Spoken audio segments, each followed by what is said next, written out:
So guys, big news coming in from the province of British Columbia, and the BCPNP has yet again offered invitations to a lot of candidates under its existing BCPNP portal, and this time about 379 people have been invited.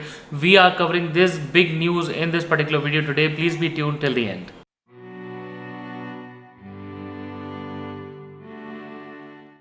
So guys, welcome back once again. My name is Sahil and I'm a regulated Canadian immigration consultant, and I practice in Brampton, Ontario. My office is there, but right now I'm traveling to India. So if you have to get in touch with me, my number is on the screen right now and in the description box. Please feel free to drop in a message or a call, and I would be more than happy to connect with you. Guys, if you are watching this channel for the first time, please be sure that you hit the subscribe button and the bell icon, because we talk a lot about Canadian immigration, and if you are an aspirant, this is a channel that you must be watching.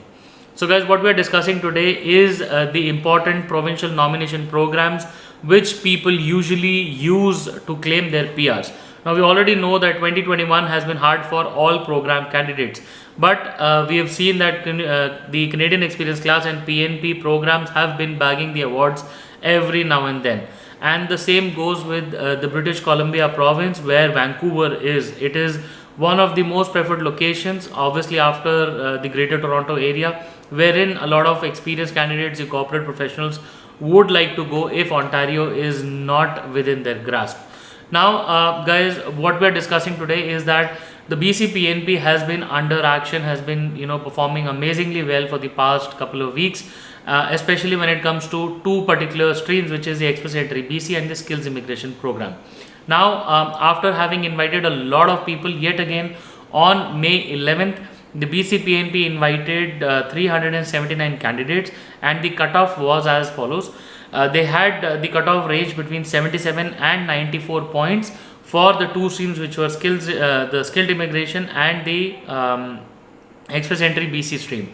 Now within these streams, the invitations were specifically issued to skilled workers, international graduates, as well as the entry level and the semi-skilled subcategories, and the of the SI and the EEBC, the Express Entry BC categories. So guys, this is how people would be able to submit their particular documentation to the BC government, the BC province, the provincial authorities, and once their applications have been approved and confirmed, the applicants will receive a notification of interest, and the people can then use the notification of interest to file for their PR. If they are claiming the points under the Express Entry, that would be then 600 points. But if they are not eligible under the Express Entry, they would be going under the digital application process for claiming their PR. But still, PR is definitely going to be within their reach if everything goes well for them. Guys, I hope the news was good for a lot of people, and for all the others who've been waiting, I wish you all the best, and I hope to see you soon all in Canada.